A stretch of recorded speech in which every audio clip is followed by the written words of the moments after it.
Hey folks, I'm Ben Pierce from Elevated You.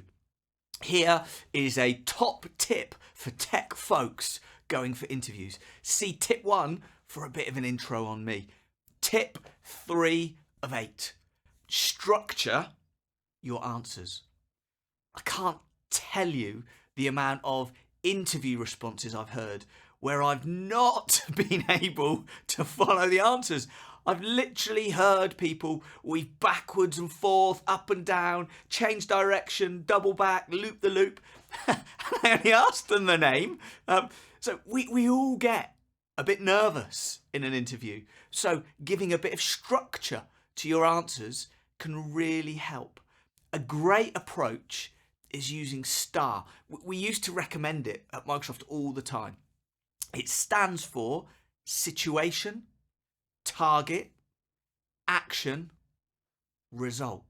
So someone asks you something like, tell me about a time when you insert the rest of the question here. Think situation, target, action, result.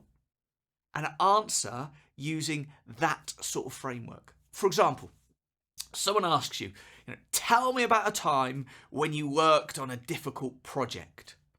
So here goes, using the STAR model.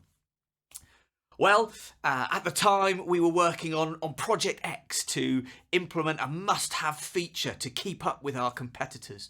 A number of members of the team had changed projects and we didn't have enough people. And we had a deadline coming up in 2 weeks and couldn't see a way forward.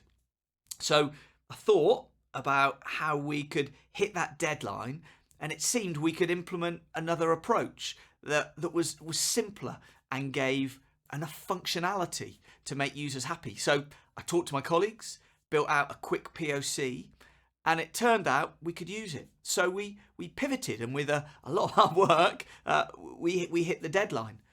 And the result of this was that the project went live, we continued to compete hard, and our user base continued to expand. So something like that was a great platform for me as a hiring manager to dip into and made my life really easy. Practice structuring some of your key experiences in that format. Well, there we go. I'd love to hear your thoughts. More to come.